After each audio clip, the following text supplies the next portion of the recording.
Bab 1451. Menyelamatkan Linger Yao. King Fengli terus berjalan menuju Zhen Wang sambil memancarkan aura pembunuh yang tajam.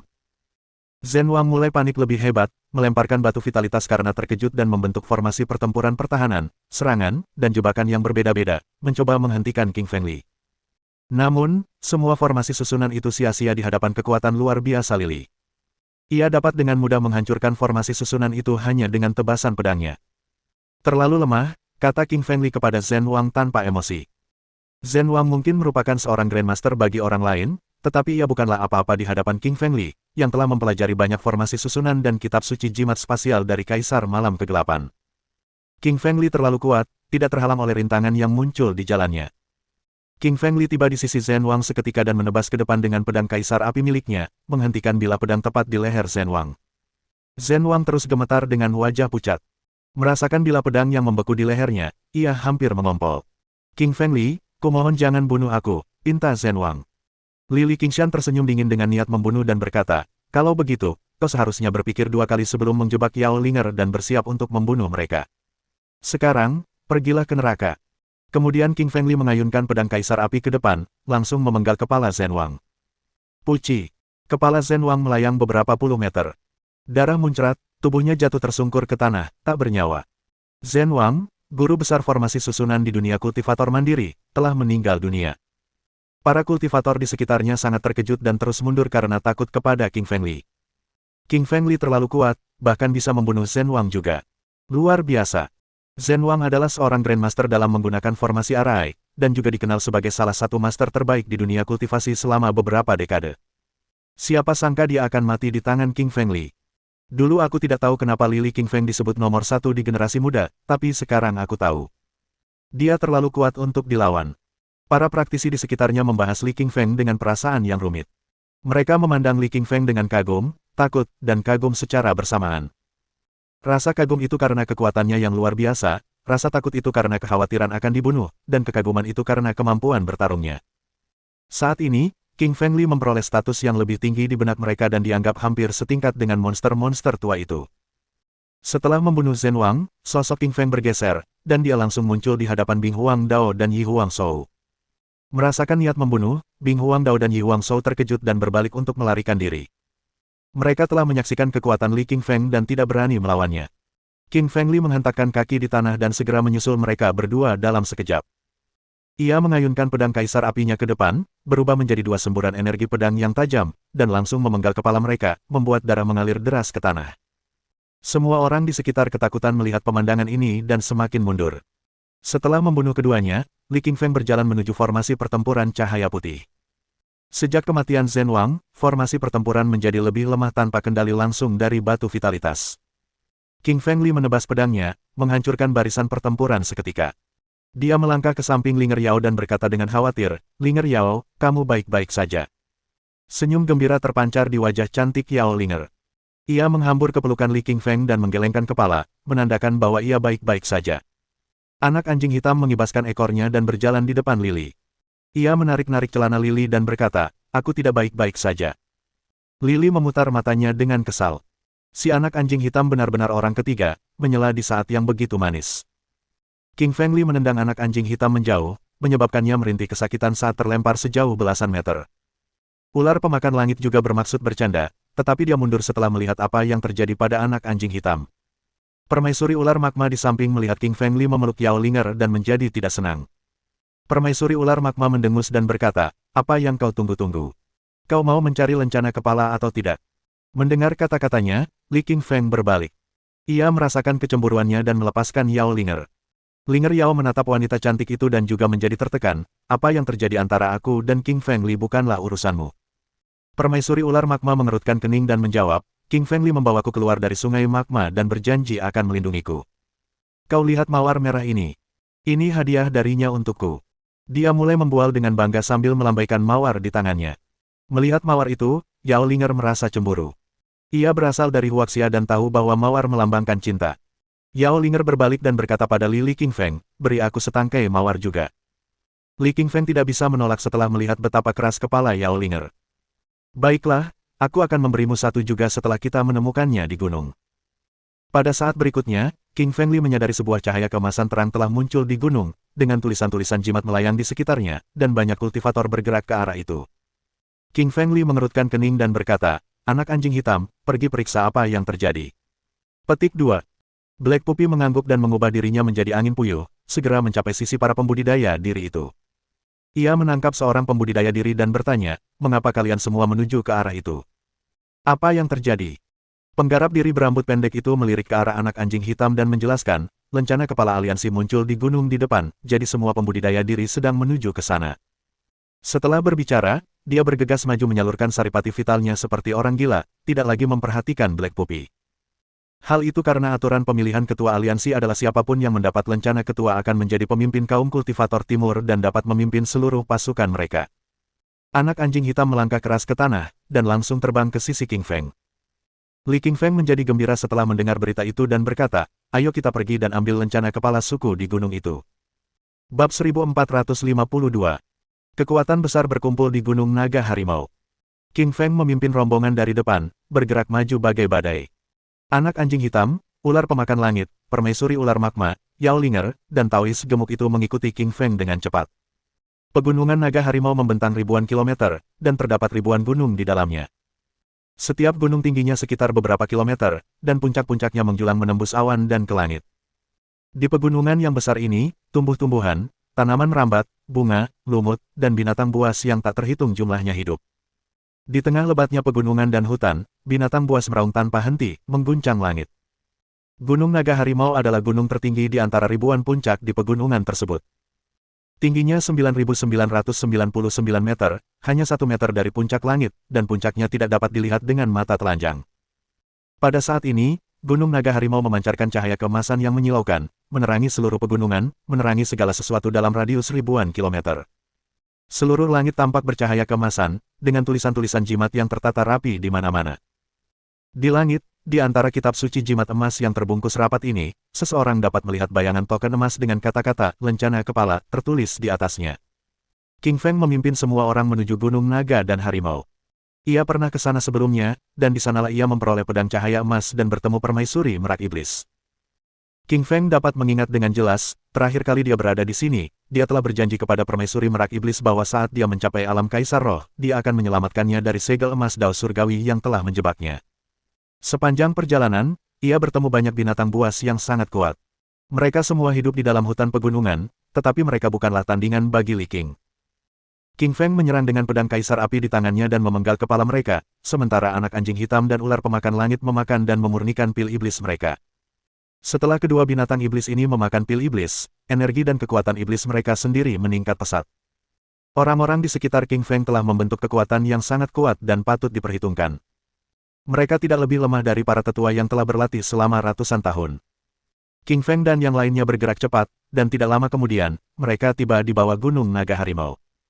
Pada saat yang sama, sudah banyak kultivator kuat berkumpul di bawah gunung. Di antara para pemimpin, ada beberapa kultivator yang sangat kuat. Di barisan paling depan ada tetua takdir, peri bangau putih, dan monster tua Lis Hui. Orang-orang ini semuanya sangat kuat. Yang terlemah adalah monster tua Lis Hui yang hanya berada di level ke-8 alam kaisar roh, yang lainnya semuanya telah mencapai level ke-9. Di balik para kekuatan super ini, terdapat kaisar roh tingkat ke-7, tingkat ke-6, dan tingkat ke-5, yang masing-masing memiliki kekuatan yang tak terbantahkan.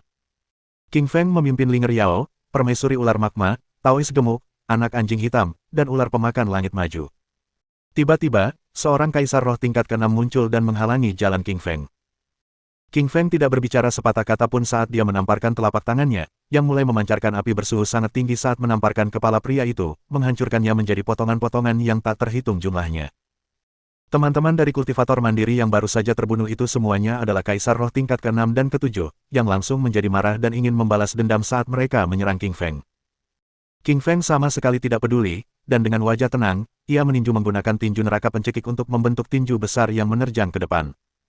Semua kultivator diri itu hancur berkeping-keping, karena tak seorang pun mampu menahan pukulannya. King Feng mengangkat kepalanya sambil tertawa dan terus maju. Monster tua Lis Hui menoleh menatap King Feng dengan dingin saat dia mendengar tawa itu. King Feng menatap monster tua Lis Hui dan berkata dengan dingin, "Monster tua Lis Hui, kau bajingan tua yang menjijikkan, datanglah dan biarkan aku membunuhmu." Petik 2. Semua kultivator di sekitar terkejut ketika mendengar kata-kata arogan King Feng. Mereka tidak pernah menyangka King Feng akan begitu haus darah, dia sama sekali tidak peduli dengan reputasi monster tua Lis Hui. Monster tua Lis Hui adalah salah satu kekuatan super teratas di dunia kultivasi Huaxia 200 tahun yang lalu. Ia selalu tak terkalahkan selama 200 tahun terakhir di dunia kultivasi, hanya tetua takdir, Kixuan Zhenren, dan peri bangau putih yang mampu mengalahkannya. Namun, King Feng hanya menyuruhnya untuk datang dan menerima kematiannya. Wajah monster tua Lis Hui berubah menjadi hijau saat dia mendengar King Feng, matanya bersinar merah karena marah. Akan tetapi, saat monster tua Lis Hui melihat permaisuri ular magma di samping King Feng, dia menyembunyikan amarahnya. Monster tua Lis Hui pernah diam-diam menyerang King Feng di tebing, tetapi ia terluka oleh kerjasama antara King Feng dan permaisuri ular magma. Ia masih terluka parah, dan ia tahu bahwa ia bukan tandingan bagi King Feng dan permaisuri ular magma. Monster tua Lis Hui berbalik dan berbicara dengan tetua takdir di sampingnya, "Saudara takdir, pemuda ini terlalu sombong, dia tidak menghormati kami, para tetua kultivasi diri." Tetua takdir mengerutkan kening ketika mendengar ucapan monster tua Lis Hui, karena ia juga melihat kesombongan liar dalam perilaku King Feng. Ia telah mengutuk monster tua Lis Hui di depan puluhan ribu praktisi, jelas menunjukkan rasa tidak hormatnya kepada para tetua. Tetua takdir mengerutkan kening dan berkata kepada King Feng, "King Feng Li, kamu terlalu sombong, kamu seharusnya menghormati orang yang lebih tua, bagaimanapun juga kami adalah seniormu." King Feng tersenyum tipis dan berkata, "Secara alami aku menghormati orang tua yang bermoral dan beretika, tetapi beberapa orang tua menggunakan usia, kemampuan, dan kekuatan mereka untuk membunuh orang yang lebih muda sepertiku, jadi wajar saja aku tidak akan mundur. Haruskah aku menghormati musuhku?" Tetua takdir berkata pada King Feng, "Apa maksudmu?" King Feng tersenyum tipis dan berkata, "Sederhana saja. Monster tua Lis Hui ingin aku mati. Dia telah melukaiku, jadi aku hanya akan membalas dendam dengan membunuhnya." Petik 2. Tetua takdir mengerutkan kening ketika mendengar suara angin sepoi-sepoi, lalu menatap monster tua Lis Hui di sampingnya dan berkata, apakah dia mengatakan yang sebenarnya? Wajah monster tua Lis Hui berubah dan dia tetap diam, karena King Feng memang mengatakan kebenaran, dan dia tidak dapat membantah. Selain itu, banyak praktisi di sekitar telah menyaksikan serangan monster tua Lis Hui terhadap King Feng. Kebenarannya tak terbantahkan, tetua takdir hanya perlu bertanya kepada seseorang dan ia akan dengan mudah menemukan kebenarannya. Tetua takdir sangat cerdas, dia langsung melihat ekspresi monster tua Lis Hui. "Monster tua Lis Hui, karena kau dan King Feng punya konflik pribadi, aku tidak akan menyela. Kalian berdua bisa mewujudkan takdir kalian sendiri atas keputusan yang kalian buat," kata tetua takdir sambil tersenyum. Bab 1453. Niat sejati King Feng. Melihat tetua takdir menolak untuk ikut campur, King Feng melangkah maju menuju monster tua Lis Hui. Ia tidak akan membiarkan bajingan tua ini lolos. Semua kultivator di sekitar mundur, menyisakan area kosong yang luas untuk pertarungan antara King Feng dan monster tua Lis Hui. Mereka semua tahu bahwa mereka bukan tandingan monster tua Lis Hui, dan jika mereka berdiri terlalu dekat, mereka mungkin akan terluka parah. Jadi, yang terbaik adalah mundur. King Feng bergerak sangat cepat, setiap langkahnya membentang beberapa puluh meter, dan ia segera muncul di hadapan monster tua Lis Hui. Ia mengangkat pedang kaisar api dan menerjang ke depan saat monster itu berada dalam jangkauannya. Pedang kaisar api bergerak dengan kecepatan tinggi, langsung merobek lubang besar di udara dan menyebarkan pecahan-pecahan dimensi saat memancarkan energi pedang api merah saat menusuk monster tua Lis Hui. Di bawah niat pedang itu, pohon-pohon, gunung-gunung, batu-batu, dan sungai-sungai di sekitarnya semuanya terbakar menjadi lautan api, berkumpul dan membentuk singa api merah. Monster tua Lis Hui mengerutkan kening dengan keterkejutan di matanya. Ia tak pernah menyangka bahwa pemuda bernama King Feng itu telah menguasai ilmu pedang tingkat legendaris seperti itu. Bahkan monster tua Lis Hui yang berusia 200 tahun tidak memiliki niat pedang tingkat tinggi. Tanpa ragu sedikit pun, monster tua Lis Hui mengeluarkan jembatan esnya, melepaskan energi es besar yang membentuk sungai air beku, menyerbu ke arah singa api untuk memadamkannya. Di antara kelima elemen tersebut, air dan api merupakan dua hal yang bertolak belakang. Ketika air dingin dan cukup melimpah, ia dapat memadamkan api. Dengan logika yang sama, ketika api cukup panas, ia dapat menguapkan air. Monster tua Lis Hui gagal mengenali kekuatan niat pedang api milik King Feng. Pedang itu melepaskan api yang membakar dengan panas yang luar biasa tinggi dan kekuatan yang mengerikan. Saat pedang itu berbenturan dengan sungai yang membeku, sebuah ledakan keras terdengar. Tiba-tiba langit dan bumi berguncang hebat, batu-batu dan tanah beterbangan di mana-mana, dan benturan kedua energi unsur dahsyat ini menghancurkan dan membinasakan semua yang ada di dekatnya. Dengan mata telanjang, terlihat kawah hitam raksasa terbentuk di lokasi tabrakan. Lubang hitam ini sedalam beberapa ribu meter, dan semua pembudidaya diri di sekitarnya memucat dan buru-buru mundur ketakutan. Beberapa kultivator yang malang gagal melarikan diri dan terkena dampak dari dua kekuatan dahsyat ini. Mereka jatuh ke tanah dengan gemetar, menyemburkan darah, dan wajah mereka memucat mengerikan. Kekuatan serangan Qing Qing dan monster tua Li Shui terlalu kuat, aku tidak tahan. Kau seharusnya bilang kalau King Feng terlalu kuat. Dia baru berusia 20 tahun dan mampu menandingi monster tua Li Shui yang berusia 200 tahun. Sungguh luar biasa. Kupikir monster tua Li Shui akan menang, tapi sekarang sepertinya mustahil. Sepertinya King Feng jauh lebih kuat. Semua kultivator di sekitar berdiskusi dengan penuh semangat dan menatap King Feng dengan tak percaya. Jika sebelumnya ada yang mengira bahwa King Feng bukan tandingan monster tua Li Shui, sekarang setelah pertukaran terakhir, pandangan semua orang tentang King Feng berubah drastis. Dia adalah kekuatan super dan memiliki harapan untuk meraih lencana ketua. Tak hanya semua kultivator di sekitar yang terkejut, bahkan dua orang tokoh terkemuka, Tetua Takdir dan Peri Bangau Putih juga terkejut. Keduanya adalah penguasa alam Kaisar Roh tingkat 9, hanya satu tingkat lebih tinggi dari monster tua Li Shui tingkat 8. Kini, kekuatan King Feng setara dengan monster tua Li Shui, jadi jika ia bertarung melawan mereka berdua, ia tetap bisa menjadi tantangan besar. Hal ini membuat mereka merasa sedikit tidak aman.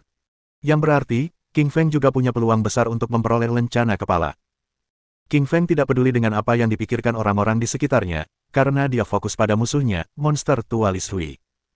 King Feng mengayunkan pedang kaisar apinya tanpa henti, membentuk sinar api merah yang menggabungkan energi pedang dengan niat pedang merah. Tiba-tiba, ia menjentikkan pedangnya, menembakkan sinar itu ke arah monster tua Li Shui. Tentu saja, monster tua Li Shui tidak menyerah. Ia terus mengayunkan jembatan esnya, memunculkan sinar esensi vital elemen air yang berbenturan dengan energi pedang api milik King Feng. Sebuah ledakan keras terjadi, dan guncangannya meledakkan seluruh ruangan. King Feng dan monster tua Li Shui bertarung tanpa henti, saat matahari terbenam dan terbit, dari atas langit hingga ke bawah tanah. Udara dan angkasa hancur berkeping-keping. Batu, tanah, dan pepohonan beterbangan dan terlempar ke angkasa. Dinding-dinding dimensi dihantam oleh kekuatan tersebut, dan pecahan-pecahan dimensi berhamburan. Para kultivator lain di sekitar terus mundur. Wajah mereka sangat pucat, beberapa bahkan memuntahkan darah karena tak mampu menahan kekuatan dahsyat benturan energi antara King Feng dan monster tua Li Shui.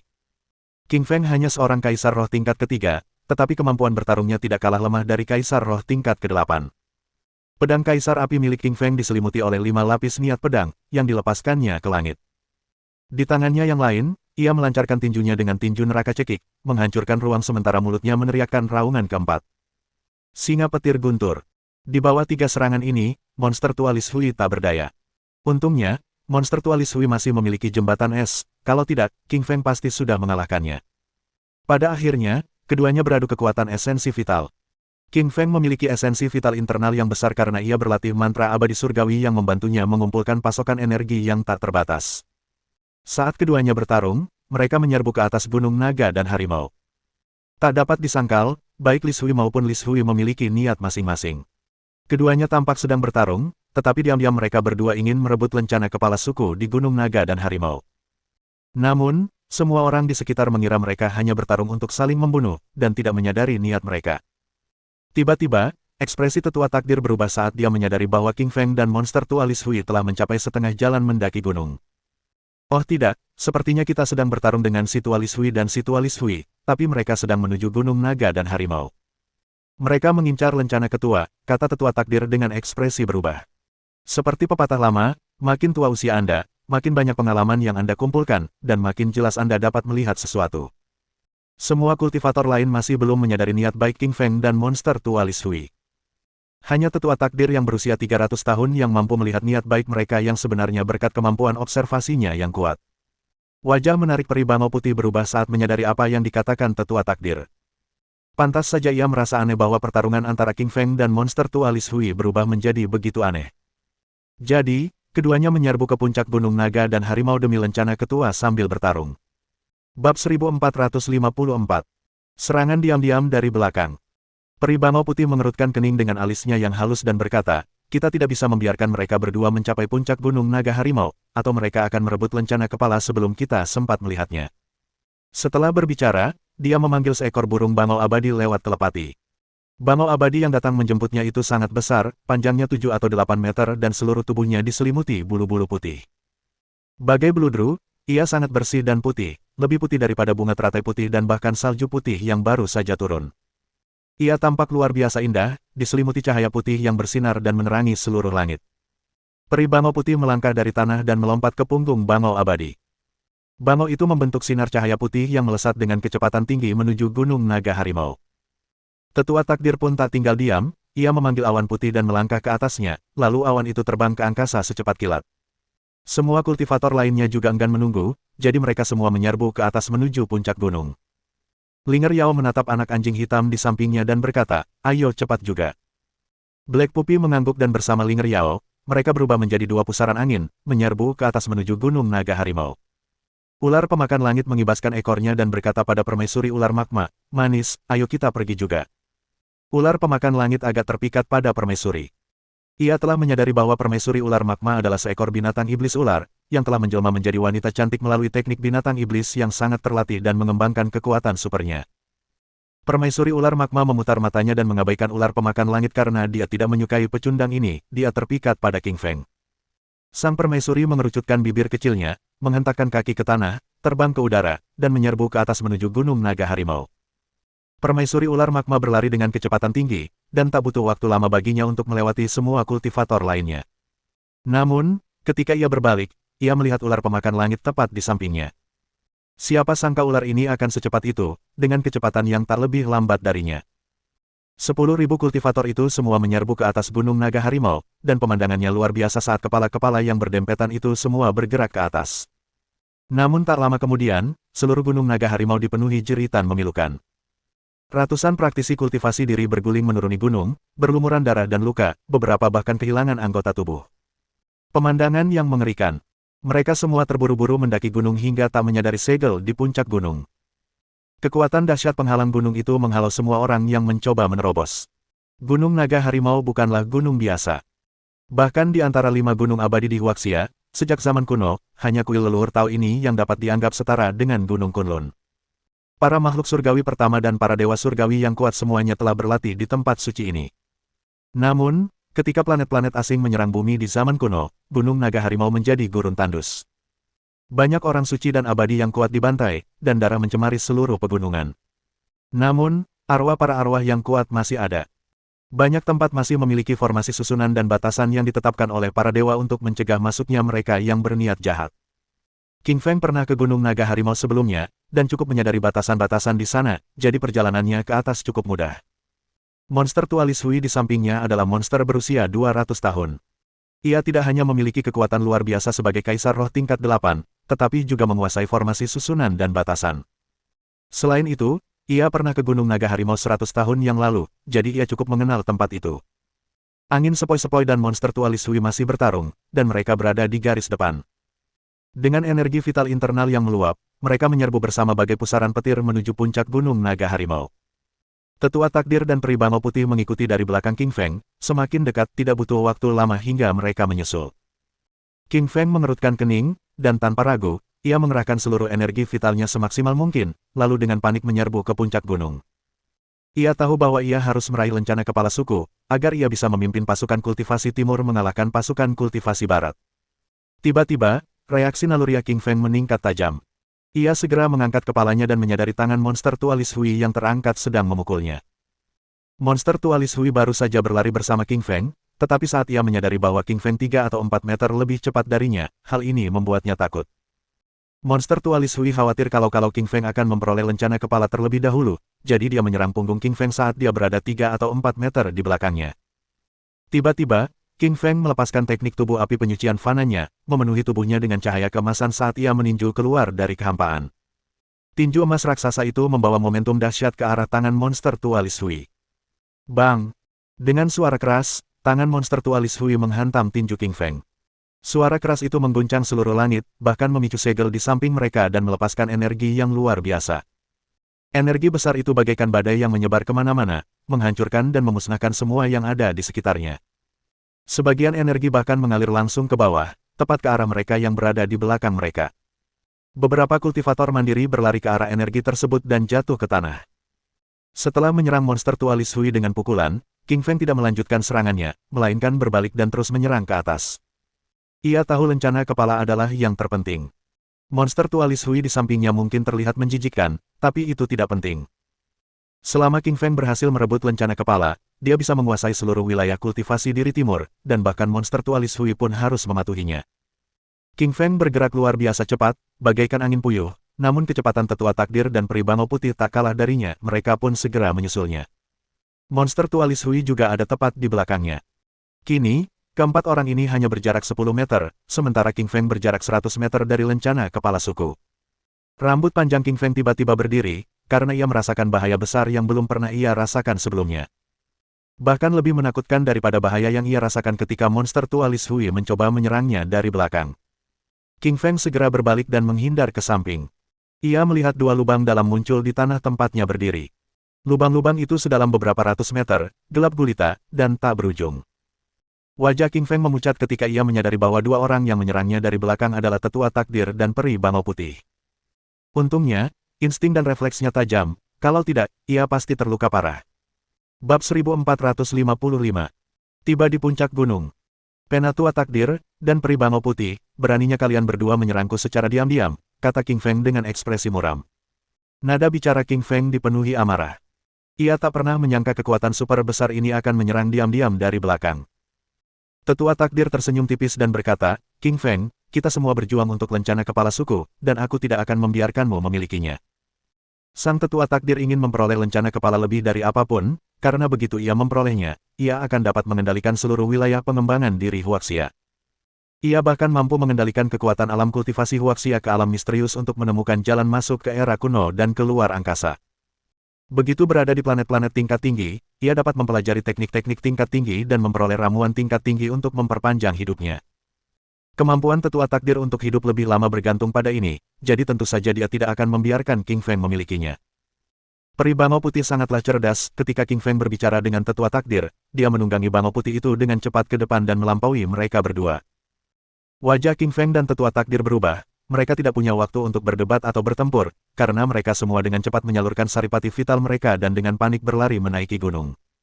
Di belakang King Feng dan yang lain, beberapa kultivator lain mengikutinya dari dekat, semuanya memiliki kekuatan hebat yang tak dapat disangkal.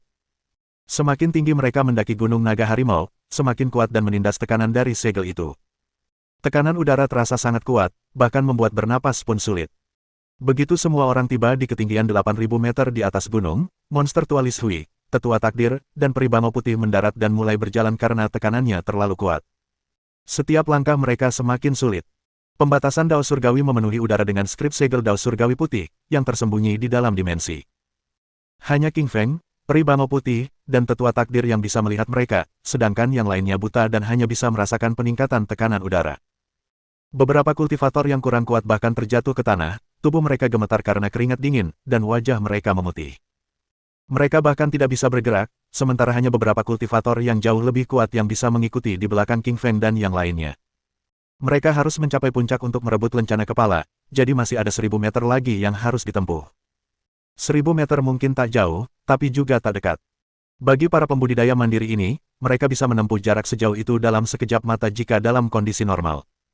Namun, di Gunung Naga Harimau ini, tekanan dao surgawi di udara terlalu kuat. Setiap meter yang mereka lalui sangatlah sulit, apalagi 1000 meter.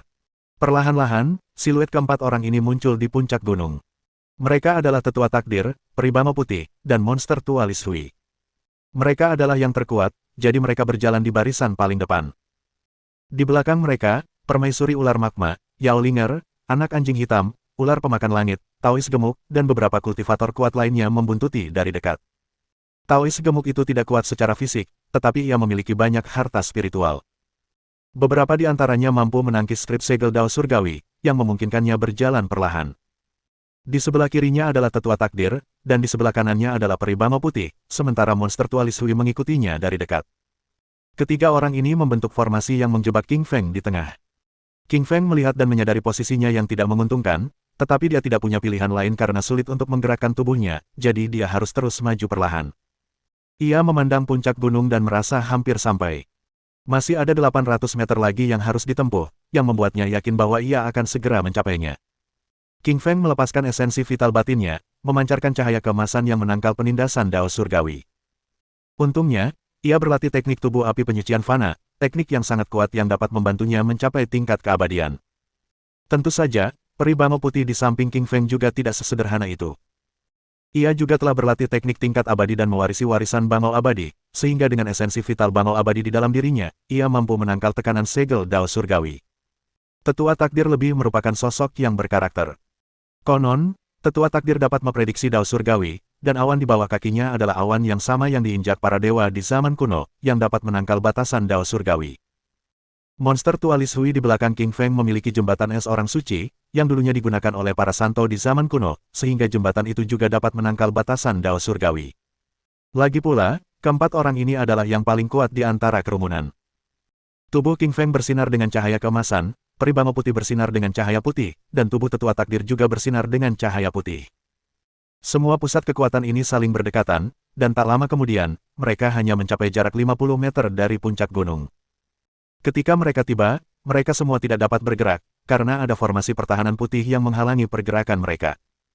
Di depan mereka, orang bisa membaca dengan mata telanjang, lencana kepala tertulis pada lencana hijau di tengah formasi barisan putih. Lencana itu berkilau dengan cahaya hijau yang melesat ke atas dan menembus awan. King Feng menatap lencana kepala yang tak jauh di hadapannya dan hatinya bergetar, seolah jiwanya ikut bergetar. Ia merasakan kekuatan luar biasa yang terkandung di dalam lencana kepala ini. Lencana kepala ini pasti mengandung rahasia tersembunyi yang sangat besar, dan seseorang dapat merasakannya dari energi misterius yang dihembuskan oleh lencana tersebut. Di zaman kuno, para santo pasti telah merebutnya, karena terdapat energi abadi, yang sangat familiar bagi King Feng. Jika King Feng merasakan kehadiran luar biasa dari lencana kepala, maka peri bangau putih, Tetua Takdir, dan monster Tualis Hui juga pasti merasakannya. Semua orang memandang ke arah lencana kepala dengan keinginan yang sangat besar. King Feng mengulurkan tangannya dan menamparkan ke arah formasi susunan putih itu, berupaya menghancurkan formasi itu. Akan tetapi, formasi susunan putih itu melepaskan energi tolak kuat yang menangkis tangan King Feng. Tetua Takdir tertawa kecil dan berkata, "King Feng, kau baru di tingkat ketiga alam Kaisar Roh, kau belum cukup kuat.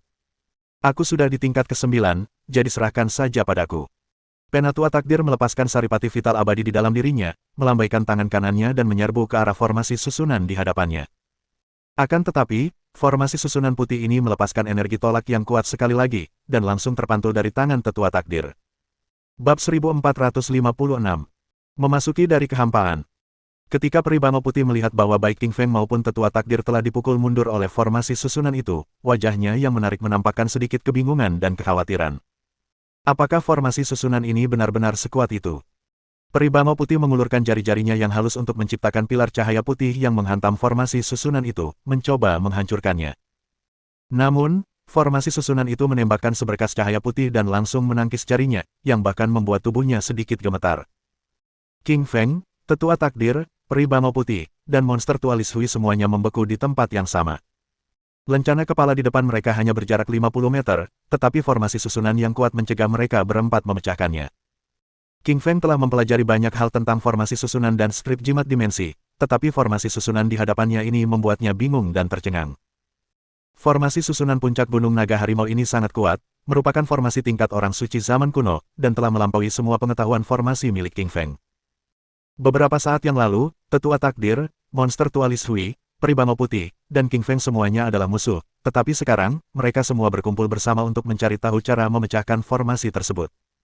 Keempatnya tahu bahwa mereka harus menembus formasi susunan suci untuk mendapatkan lencana kepala di dalamnya. Jika mereka bahkan tidak bisa menembus formasi suci, maka semua yang lain akan sia-sia. Peri bangau putih mengerutkan kening dan berkata, "Senior Tetua Takdir, Anda telah hidup di alam pengembangan diri selama lebih dari 300 tahun dan telah menyaksikan banyak hal. Apa pendapat Anda tentang formasi susunan suci ini?" Tetua Takdir berpikir sejenak dan berkata, "Formasi susunan orang suci itu sangat kuat, dan hanya orang suci yang bisa menembusnya dalam keadaan normal.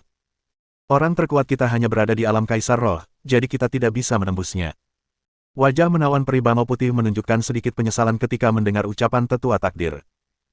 Ia pikir Tetua Takdir, yang telah hidup paling lama dan berada di puncak para kultivator diri, pasti tahu solusinya, tetapi sepertinya ia juga tidak punya harapan.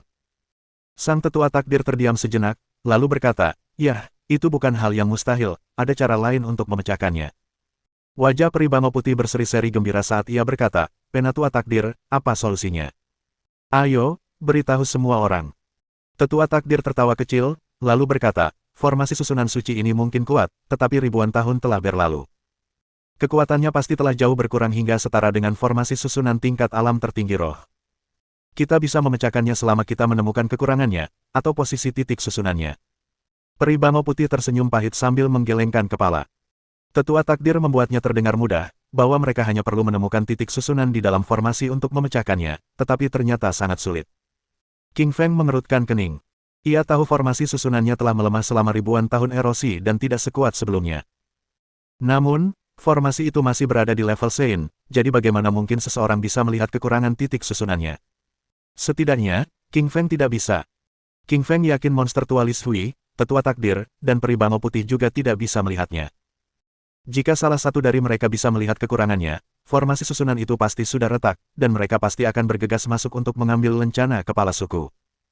King Feng memutar matanya dan langsung bertanya kepada Kaisar Malam Kegelapan dalam hati, Senior Malam Kegelapan, bagaimana aku bisa menghancurkan formasi susunan ini di hadapanku? Kaisar Malam Kegelapan berpikir sejenak di dalam pedang, sebelum menjawab kepada King Feng, jika kau ingin menghancurkan formasi susunan orang suci, ada satu cara, yaitu memasukinya. Kaisar Malam Gelap, aku bahkan tidak bisa menembus formasi di depanku, bagaimana mungkin aku bisa memasukinya, tanyanya bingung. Kaisar Malam Kegelapan menjawab, kamu sudah mempelajari skrip jimat dimensi sebelumnya, jadi kamu bisa memasuki dimensi lain dan memasuki formasi susunan dari sana. Titik pusat formasi susunan tingkat Sein ini adalah lencana kepala itu sendiri, jadi jika kamu mendapatkan lencana kepala, formasi susunan itu akan menghilang secara alami.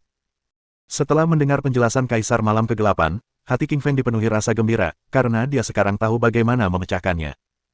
King Feng melepaskan energi rohnya dan menggambar skrip jimat dimensi di ruang di depannya dengan tangan kanannya, dan dia segera melakukan perjalanan melintasi dimensi.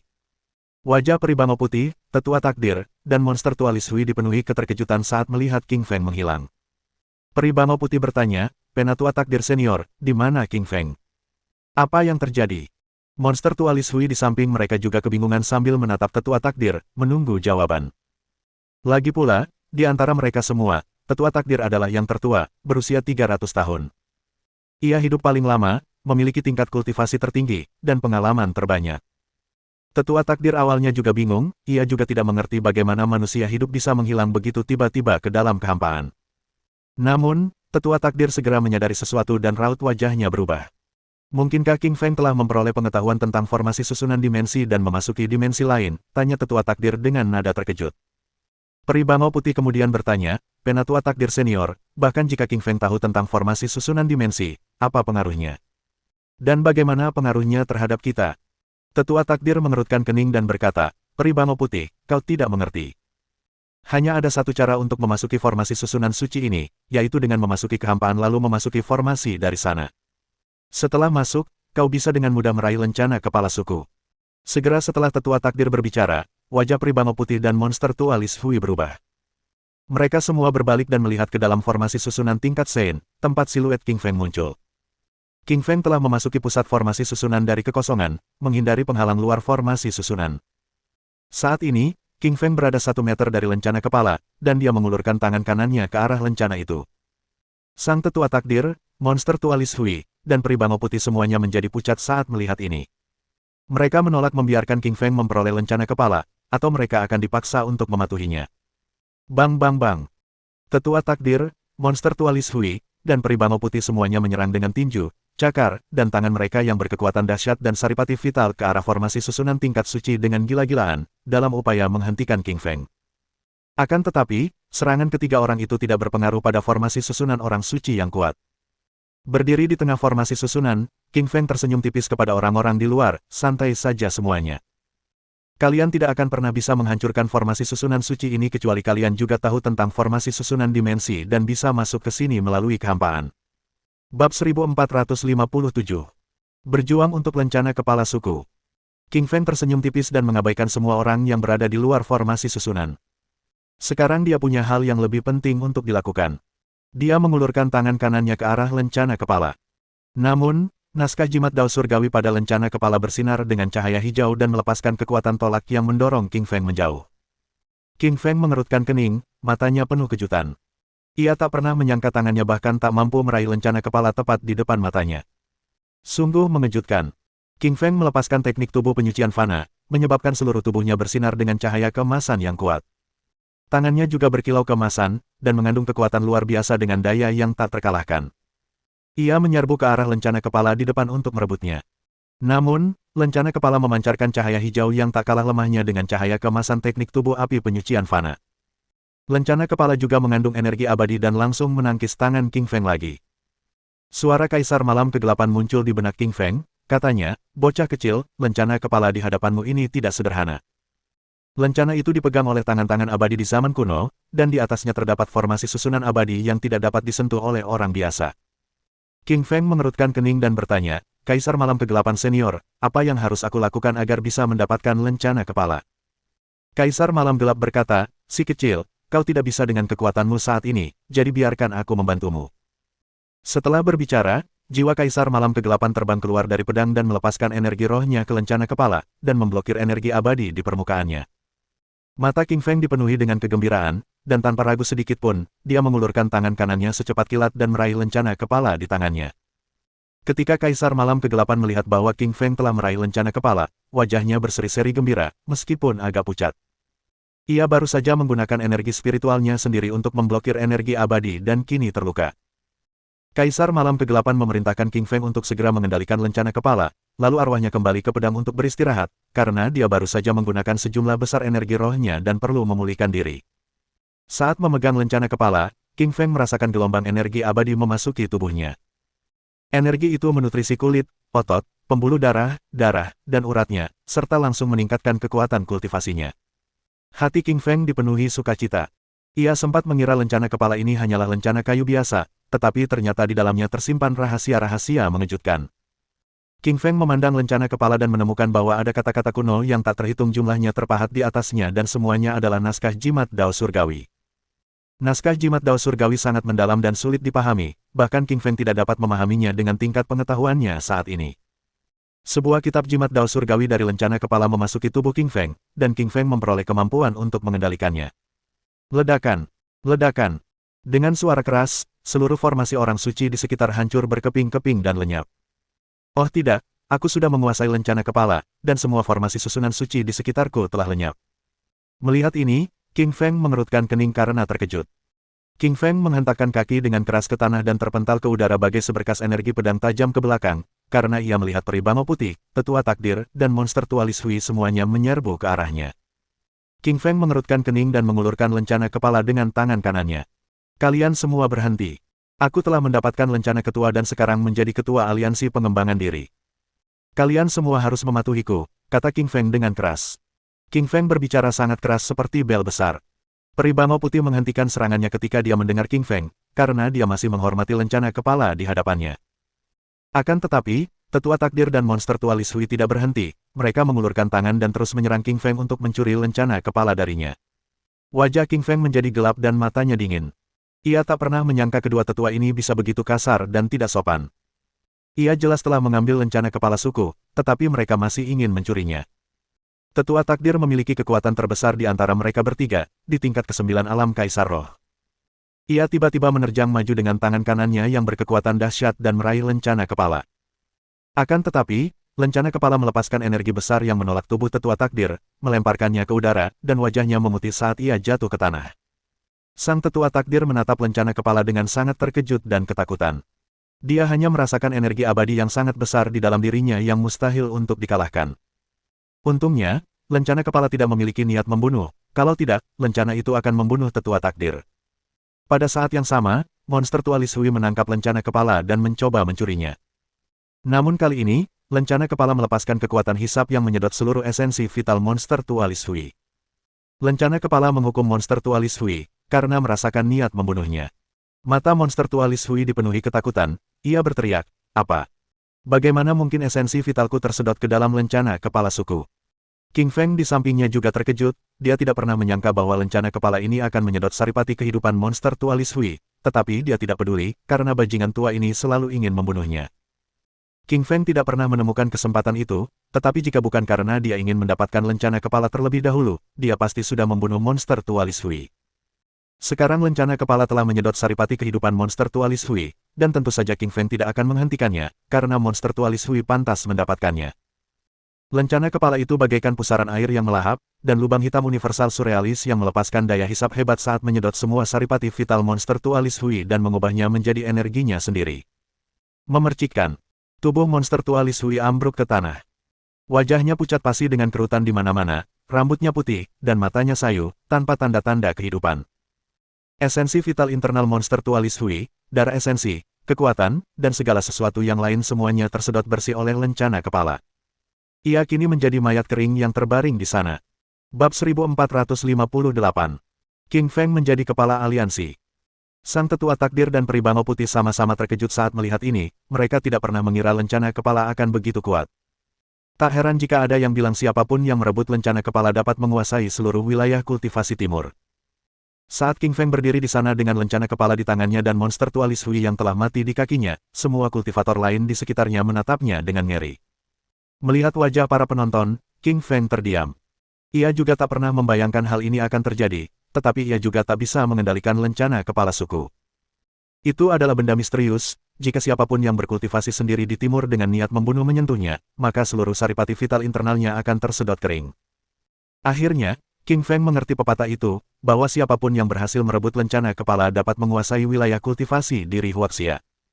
Sepertinya lencana kepala ini membuat semua kultivator di Huaxia ketakutan. King Feng memegang lencana kepala dan berjalan maju sementara semua kultivator di sekitarnya memberi jalan untuknya, bahkan tetua takdir dan Peribamo Putih menatapnya dengan perasaan yang rumit. Sebelum dia tiba di Gunung Naga Harimau, semua orang mengira orang yang akan mengambil lencana kepala adalah tetua takdir, atau Peribamo Putih, atau bahkan monster tua Li Shui.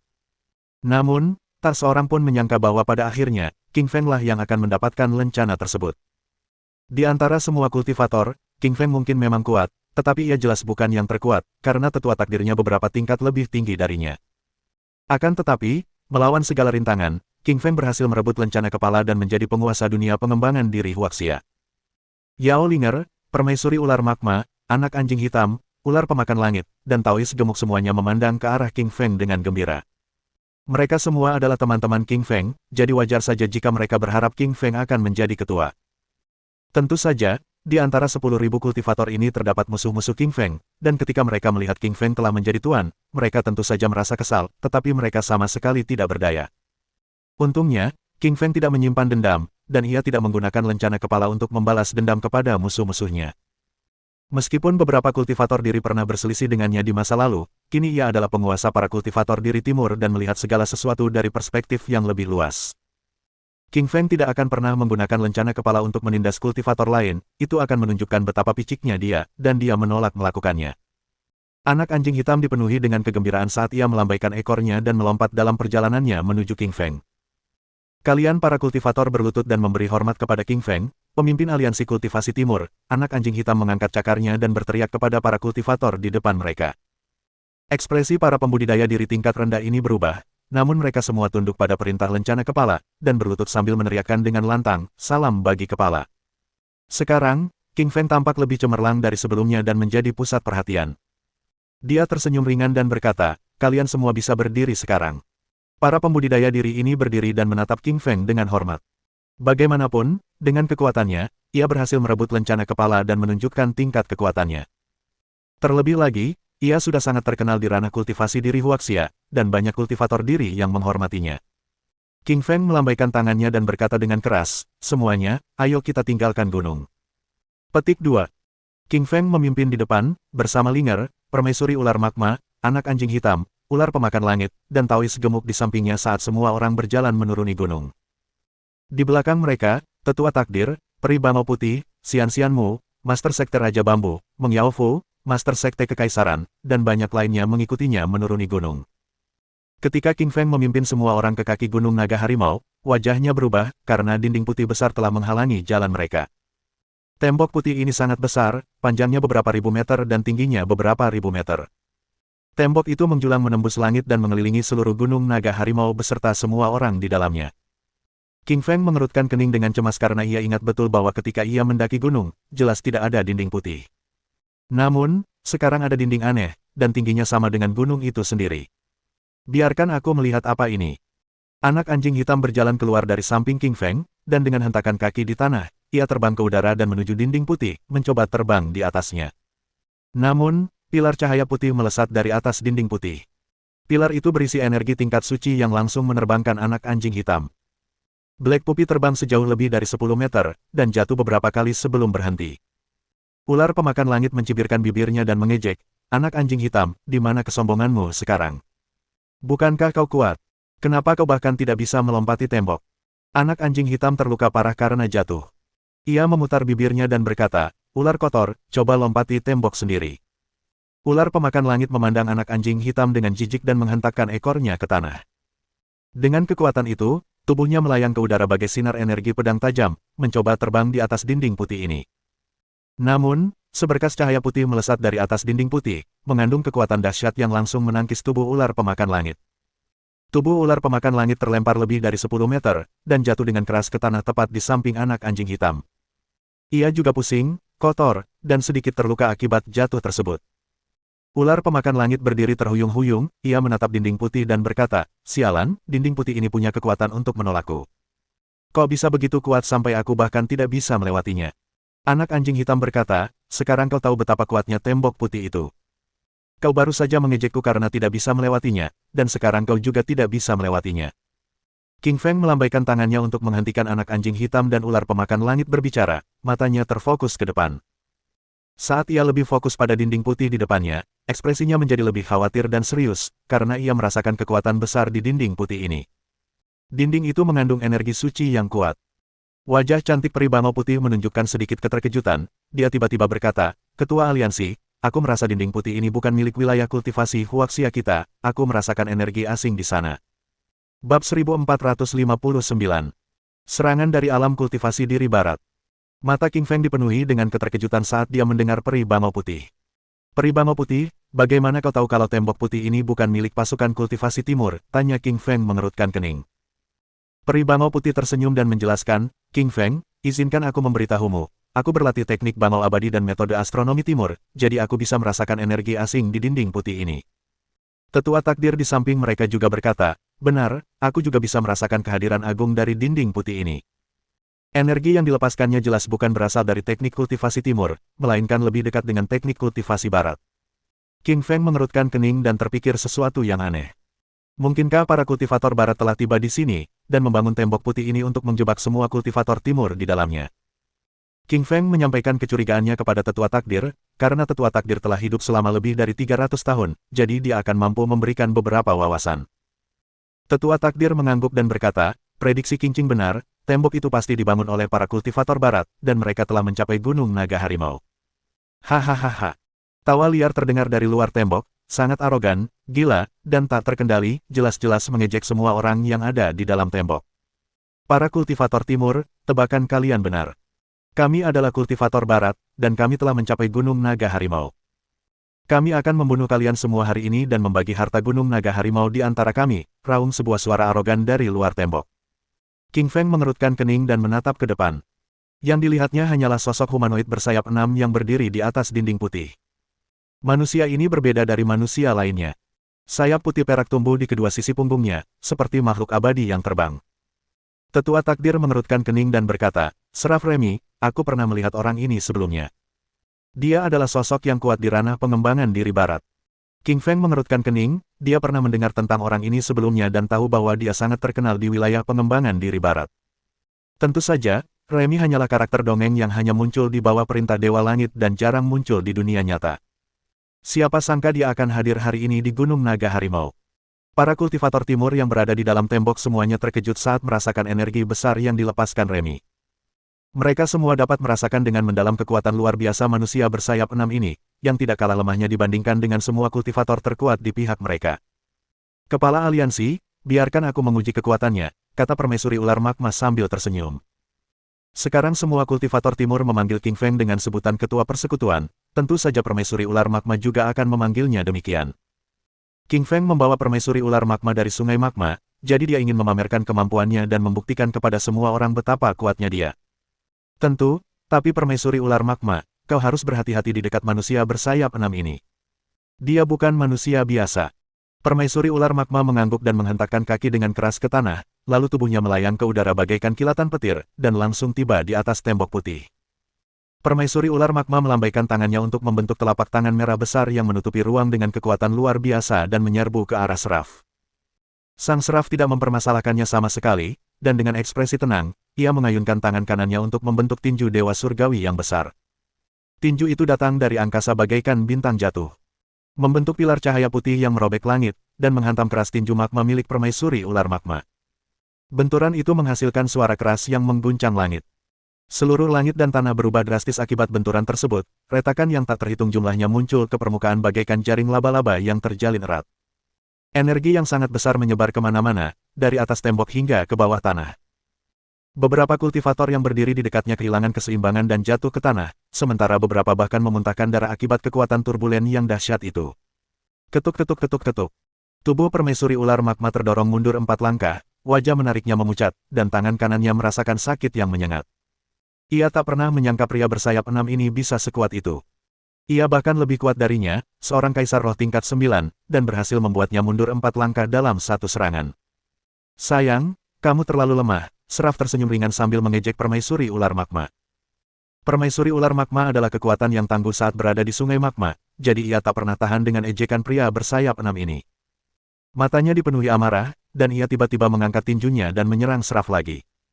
Namun, Seraf terlalu kuat, dan ia kembali mengalahkan permaisuri ular magma. Sekeras apapun permaisuri ular magma menyerang Seraf, mustahil ia bisa mengalahkannya. Berdiri di bawah, King Feng bisa melihat kekuatan Seraf dari pertarungan mereka berdua. Ia sudah mengetahui kemampuan Seraf, setidaknya sebagai kaisar roh tingkat 9 dan jauh lebih kuat daripada permaisuri ular magma. Selain itu, Seraf juga menggunakan tinju dewa malaikat. Itu adalah teknik tinju abadi yang legendaris, jadi tentu saja sangat kuat, dan jauh lebih kuat daripada kekuatan serangan permaisuri ular magma. Turunlah, permaisuri ular magma, kau bukan tandingan Seraf. Kata King Feng sambil tersenyum kepada permaisuri ular magma di langit. Permaisuri ular magma enggan, tetapi ia menyadari kemampuannya sendiri jauh lebih lemah daripada Seraf. Ia menatap Seraf dengan marah, lalu terbang turun dan mendarat di samping King Feng. Seraf di dinding putih tertawa terbahak-bahak, sambil menatap ke arah King Feng dan 10.000 kultivator di belakangnya. Tatapannya penuh dengan penghinaan, seolah-olah ia sedang menatap segerombolan semut. Kalian semua, para kultivator timur, tak seorang pun akan meninggalkan tembok malaikat ini hari ini. Hari ini aku akan membunuh kalian semua di sini. Wajah Seraf dipenuhi niat membunuh, seolah-olah semua kultivator timur di hadapannya hanyalah mayat.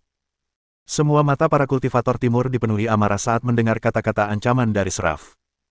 Beberapa kultivator timur tidak tahan menghadapi tantangan Seraf, dan mereka terbang ke puncak tembok putih untuk menyerangnya. Namun, mereka semua kalah dan terluka parah. Beberapa kultivator timur yang kurang kuat terbunuh hanya dengan satu tamparan dari Seraf. Kepala mereka meledak, sementara yang lain terbanting ke dalam kabut berdarah tanpa tersisa apapun. Bab 1460. Sang Seraf.